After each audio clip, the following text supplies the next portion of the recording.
Good morning and welcome to the channel Bolt's Garage. What do we have here? RR Racing products for the Lexus GSF? Hell yeah, let's go ahead and unbox it.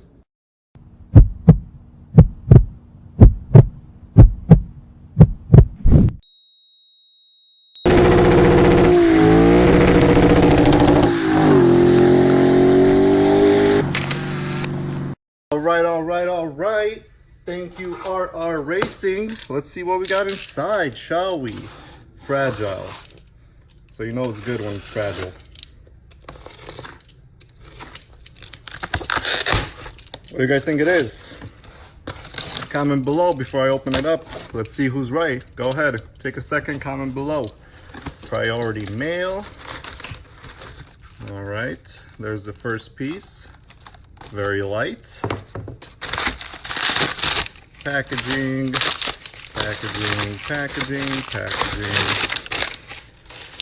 Uh-oh.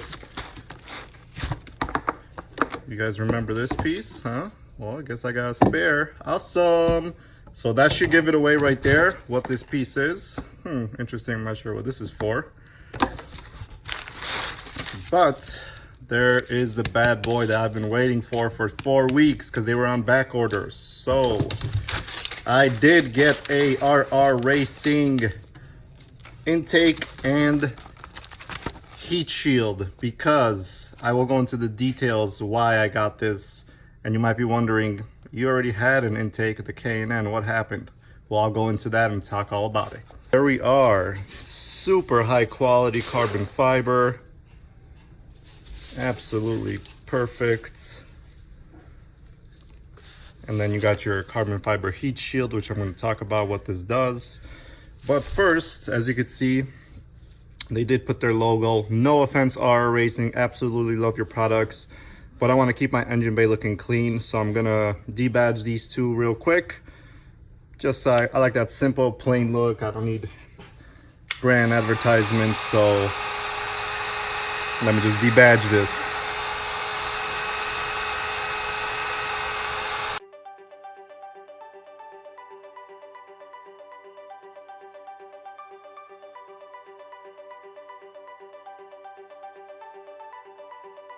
There you go, much cleaner, much simpler. I'm gonna clean that up after. Let's go ahead and do this one.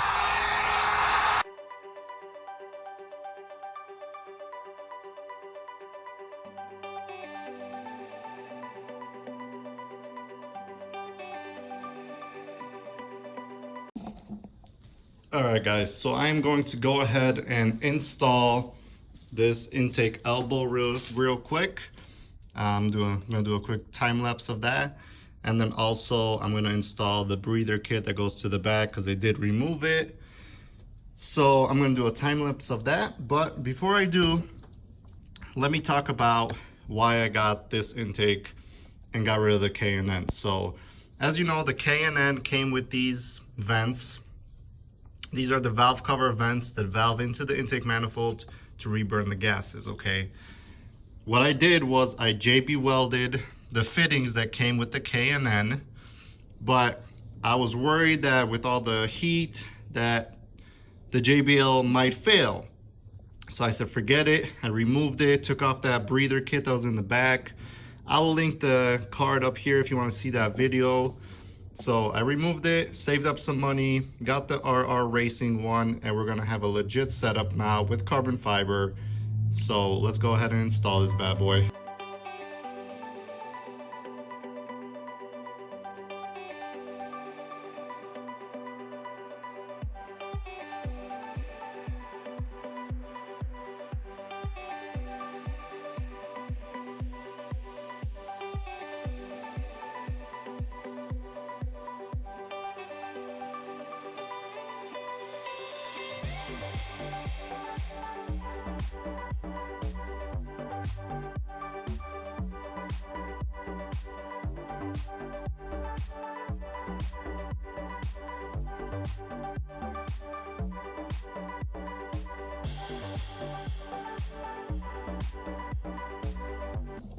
All right, simple as that. These are gone. Don't need these no more. There you have it. Intake sitting pretty. That carbon fiber looking fresh. Run the breather kit in the back and then we'll be back. All right. Second part, we got to install this heat shield that goes over this intake, because at around 4,000 RPMs, this flap opens and it basically you're sucking in all the hot engine air that's flowing around. RR Racing did dyno tests and this proves it only increases the intake air temperature by about 5 degrees on a 90-degree day, whereas without this heat shield, the temperature jumped up about 30 degrees. So we're gonna get this mounted and I'm gonna show you how it's done. First things first, I removed the bracket where it was mounted right there by the screw that held the horn, and I mounted it on to the shock tower right there. Simple, easy. I unplugged the solenoid, unmounted it with one screw, and then we're gonna do some relocation of these wires. All right, the next step, as you could see, I have undone the solenoid, which was mounted here, and just mounted it on this bolt right here. You did have to bend this bracket a little bit, but that's no big deal. All right, ladies and gentlemen, it is day 2 of this install of the heat shield, and let me tell you why. So, as you see, this heat shield is pretty well conformed, and this lip right here that goes around this piece here is very tight fitting. So when I had this on and I was kind of messing with it on and off, I broke the nipple to this valve that opens and closes this piece right here. So I had to do a couple layers of epoxy on here. It is pretty sturdy now, so it's fixed, should be good to go. So I'm going to continue and install this and finally make sure it's good to go, and we'll go for a ride. So in order to get this to fit properly, I used a different hose and I routed it underneath, and it's gonna come on top, so that way the heat shield doesn't pinch it right here. So that should be the fix for it. So let's go ahead and throw this on.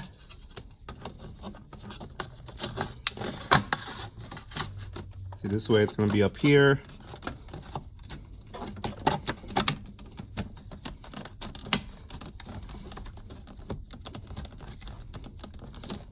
Okay, everything looks to be in order.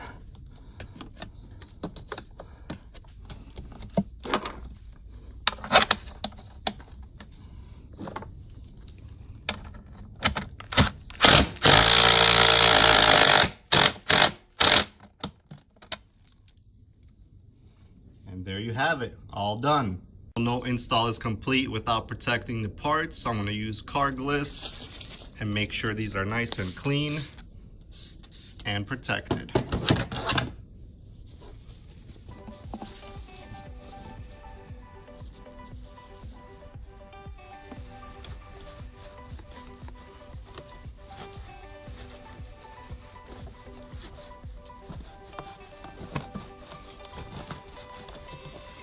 You want your carbon fiber to shine like a baby's butt.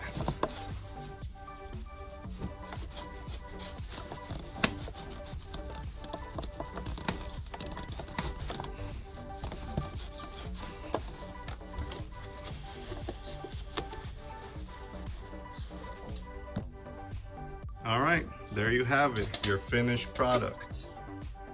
Carbon fiber. There's the vent tube for the valve covers. We are good to go. So this piece, little tricky, little hard to conform to. You do have to cut a little bit of the trim here to make sure this sits underneath, so that way it's pulling air from the fender liner, not the engine. And this piece right here is gonna be super useful in the summertime, so it's not pulling hot air from the engine bay, it's gonna pull air from underneath where the fender is. So if you guys enjoyed this video, please like, subscribe, and comment, and we'll see you on the next one.